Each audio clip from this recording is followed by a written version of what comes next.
สวัสดีค่ะ Welcome to Hot Thai Kitchen. I'm making wonton soup today, and now I know some of you might be thinking, isn't that Chinese food? And you're right. However, there's a lot of Chinese influence on Thai cuisine, and this is one of them. We eat wontons a lot. We fry them, we boil them, we do a lot of things with them. But today we're going to do the simple, basic wontons, which is such comfort food. I love it. Let's get started. I'm going to start out by making an herb paste to flavor the filling, and I'm using a very familiar set of ingredients, and that is garlic, white peppercorns, and cilantro stems. Now, normally I'd use cilantro roots, but I didn't have any on hand, so cilantro stems chopped up just like that works fine. This paste is such a great basic flavor base for a lot of things. In my spring rolls, I use this as a base. Some marinades, I use this as a base. I mean, this is sort of our version of the French mirepoix. All right, I'm gonna switch tools and move on to something electric.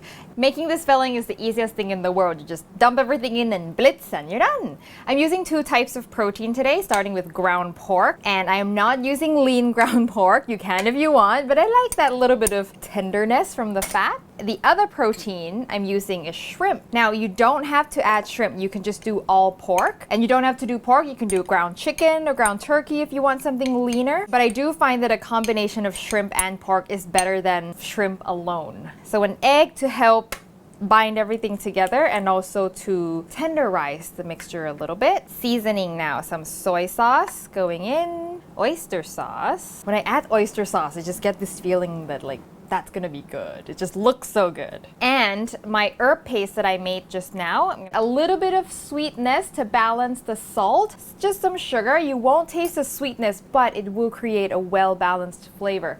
And finally, tapioca starch helps the texture of the filling become a little more tender.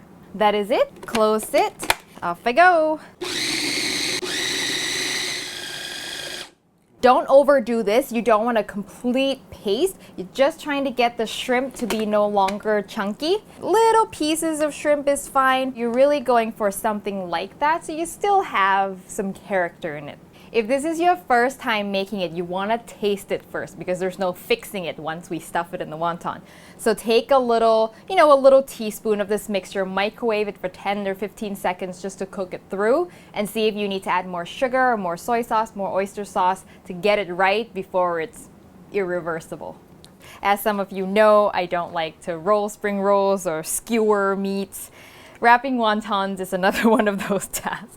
But it is a necessary evil and the result is so worth it that I'm going to do it anyway. One tip I will give you is go with the brand that is thinnest. Just look at the package and look at the sides and you can sort of tell which brand is thicker than another. And when you're not working with these, just put them under a towel or something so they don't dry out, okay? A rounded teaspoon is enough. Any more than that and you'll have a hard time closing them. And there. That's it. That's enough. It doesn't look like a lot, but trust me, it will also swell up, puff up a little bit when they're cooked. You can wrap this a million ways, but I'm going to show you the easiest, least painful way that I like, and I'll make another video, a supplementary video that shows you the other cool ways you can do this. But here is my favorite. You pull it up and you give it a little squeeze. And it's done. You don't need any water, any glue, and because the pork is sticky, it will hold on. The pork itself acts like glue, and then you get this sort of like fluffy, ruffled edge that I think is kind of cute. So you just gather all the edges, give it a little squeeze so it's sort of secured in there, and there you go.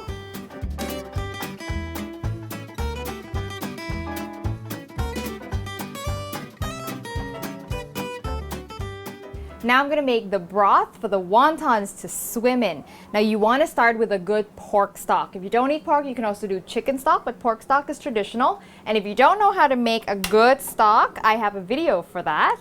By the way, while you're making this soup, you want to have another pot of water for boiling your wontons going, so we're efficient. Very simple seasoning. I've got some soy sauce, a little bit of salt. I don't want to do all soy sauce because I don't want it to be dark. I still want a light colored soup.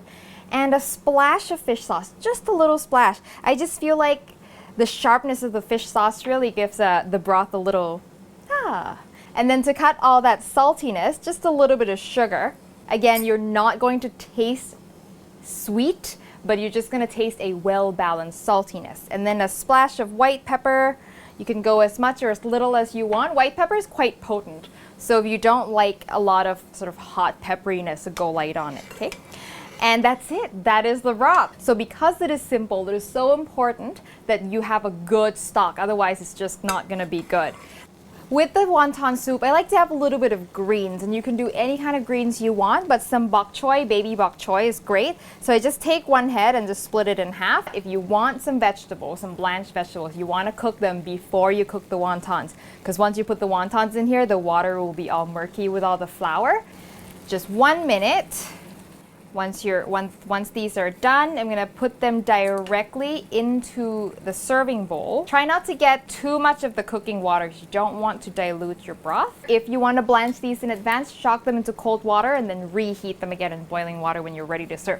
All right, wonton time.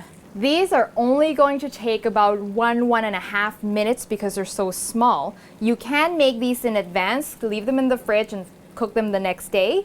You can even freeze them and then cook them. But if you freeze them, they will take a little bit longer to cook, so I like to let them thaw first and just nudge them off the bottom. They do like to stick.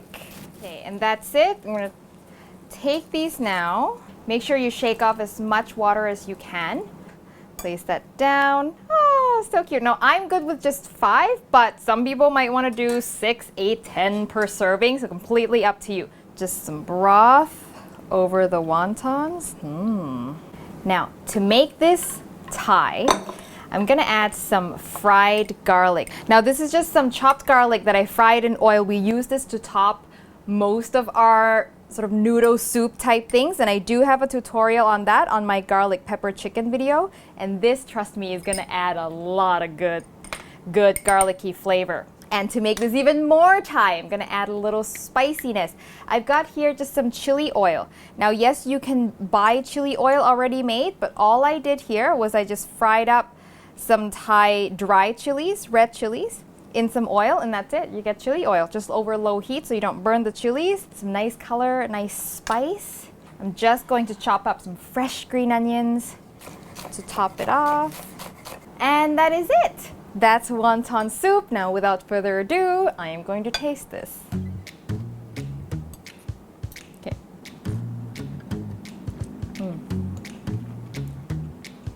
Subtle and well balanced. That's really how I can describe this. Unlike many other dishes that I do, it doesn't have that punch in the face, strong flavors of all types of herbs and whatnot. It's just simple, comforting goodness. But that kick of chili oil, a little bit spicy in the throat, brings everything together. This is super easy. You can make the wontons in advance, bring them out and boil them whenever you can. The stock can be frozen. So there's a lot of ways you can turn this into a simple weeknight dinner material. So I hope you give this a try. The recipe is on hotthai-kitchen.com, and when you make it, send me a photo, Facebook, Twitter, or Instagram, and I will see you next time for your next delicious Thai meal.